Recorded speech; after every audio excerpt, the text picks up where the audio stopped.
연금저축에 1억을 모으면 은퇴 시점에 저축금액은 19억이 되는데요. 노후 준비로 충분한 금액이잖아요.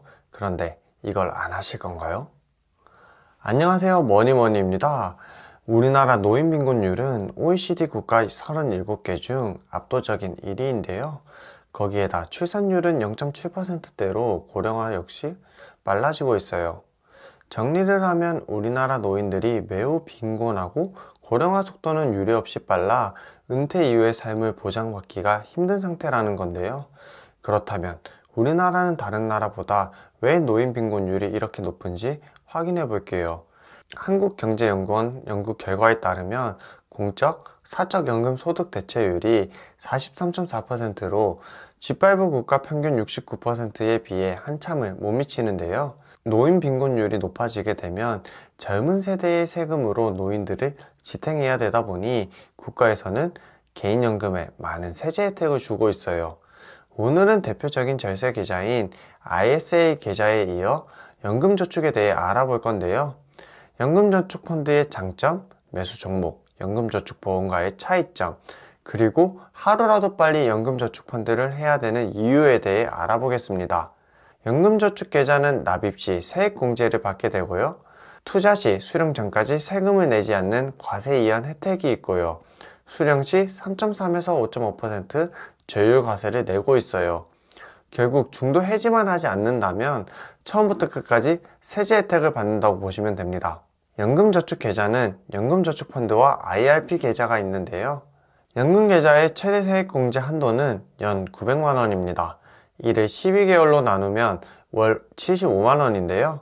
내 연봉이 5,500만원 이하라면 세액공제율 16.5% 세액공제를 받을 수 있어요. 최대 한도인 900만원 납부 시 공제세액은 148만 5천원입니다.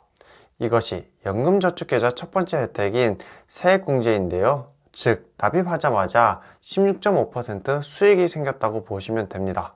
이 수익을 다시 재투자한다면 약 12만원을 재투자가 가능한데요. 나는 월 75만원을 넣는데 87만원씩 투자가 가능한 거죠. 사실 연금저축펀드에 투자할 종목은 정해져 있다고 보시면 되는데요. S&P 500 혹은 QQQ에 투자하는 것이 일반인에게 가장 좋습니다. S&P 500의 경우 연평균 8%대 성장을 보여주고 있는데요. 여기에 배당까지 더하면 매년 10% 성장을 보여주고 있습니다. 월 87만원씩 1억을 모으는 데에 원금만 모은다면 10년이 걸리는 반면 S&P 500에 투자를 하면 7년이 걸리는데요. 사실 7년에 1억이라고 하면 그렇게 인생이 바뀌는 느낌이 들진 않잖아요. 그런데 1억을 모은 7년 차부터 무서운 복리의 힘을 느낄 수 있습니다. 연금저축 투자 기간을 7년이 아닌 30년으로 가정하면 어떨까요? 30년이 지난 은퇴 시점에 총 금액은 19억이 되는데요. 그런데 이건 원금이 3.1억인데 반해 19억은 6배 이상의 수익이 났다고 보시면 됩니다. 원금을 그대로 들고 있는 사람이 어딨어? 아무것도 안 해도 은행 적금에는 넣겠지 라고 할 수 있잖아요. 이것이 바로 우리가 연금저축펀드에 투자를 해야 되는 이유인데요. 사실 S&P 500이 아닌 슈드와 같은 배당 성장주에 투자할 수도 있는데요.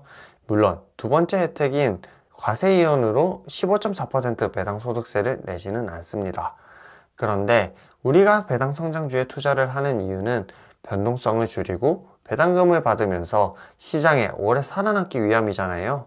연금저축펀드는 중도 해지 시 16.5%라는 무서운 기타 소득세를 내야 합니다. 강제로 장기 투자를 해야 되다 보니 굳이 배당주에 투자할 이유가 없어지는 거죠. 투자하는 기간이 길어지고 복리가 더해지니 배당주 ETF보다는 성장주 ETF 수익률이 증가할 수밖에 없는데요. 물론 미국이 망하지만 않는다면요. 거기에다 연금계좌에는 인버스와 같은 파생상품이나 개별 주식 투자는 불가능한데요. 장기적인 안정적인 자산만 모을 수 있도록 제도가 만들어져 있기 때문이에요. 상대적으로 안정적인 ETF에만 투자가 가능하다 보니 많은 분들이 S&P 500에 투자를 하고 있습니다. 물론 S&P 500에도 증권사마다 다루는 여러 펀드 상품이 있지만 각 상품의 수수료에 대해서는 다음 영상에서 다루도록 할게요.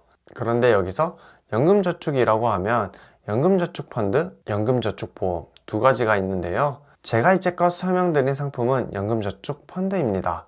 그런데 연금저축펀드의 치명적인 약점은 강제성이 없다는 건데요. 사실 연금저축펀드는 내가 매달 납입을 하고 매수도 해야 되다 보니 이걸 30년간 꾸준히 한다는 것은 사실 쉽지 않은 일이에요. 그렇다 보니 많은 분들이 강제성을 담보로 하는 연금저축보험을 많이 이용하는데요. 보험사가 자동이체로 매월 가져가고 운영도 해주는 거죠. 그런데 보험사에서 이런 걸 해주면서 사업비로 7에서 10%를 가져가고 있어요. 이렇게 많은 사업비로 가져가는 연금저축보험의 수익률은 좋을까요? 보험사에서 운영하는 연금저축보험 수익률이 평균 1%대입니다. 보험사에서 운영을 잘해서 10% 수익률을 낸다고 해도 사업비로 8%를 내고 나면 1%대 수익이 나는 건 당연한 거죠. 보험사에서 16.5% 세액공제로 마케팅을 하면서 가입을 유도하는데요. 그래서 많은 분들이 연금저축을 해야 되는 이유로 세액공제만 알고 있는 이유이기도 합니다. 그런데 세액공제는 연금계좌에 대한 혜택인 거지 연금저축보험에 해당하는 게 아니거든요. 물론 최근에는 이런 사실들이 많이 알려지게 되면서 연금저축보험 가입자 수는 계속 줄어들고 있으며 연금저축펀드 가입자 수는 늘어나고 있어요. 언제나 그렇듯 은행과 보험사는 나의 이익을 대변해주는 직원이 아닌 회사의 수익을 위해 일하는 직원이라고 생각하시면 됩니다. 워렌 버핏, 피터 린치, 찰리 먼거 등 우리가 아는 대부분의 유명한 주식 투자 대가들은 장기 투자를 해야 된다고 이야기하고 있는데요. 이렇듯 중도 해지를 하게 되면 16.5%라는 페널티가 있다 보니 강제로 장기 투자를 하게 되는 연금계좌의 진정한 장점은 시간과 복리의 힘에 있습니다. 소득에는 근로소득, 자본소득, 사업소득이 있는데요. 모두가 사업으로 성공할 수 있는 건 아니잖아요. 그렇다 보니 많은 사람들이 선택하는 것이 근로소득인데요. 근로소득의 가장 큰 문제는 언젠가는 은퇴라는 걸 해야 된다는 거예요. 국가가 나의 노후를 보장하는 건 아니다 보니 현재의 근로소득을 미래의 자본소득으로 옮겨둬야 하는데요. 월 75만원, 사실 큰 금액이라고 생각할 수도 있지만 이 금액만으로 노후 대비가 끝난다면 충분히 투자할 만한 금액 아닐까요? 물론 개인적으로 연금저축펀드를 하기 전에 ISA 계좌 한도를 채우는 걸 권해드리지만요. ISA 계좌에 관한 영상은 지난 영상을 참조 부탁드립니다. 오늘 영상 여기까지였고요. 영상이 좋았다면 구독과 좋아요 부탁드릴게요. 안녕.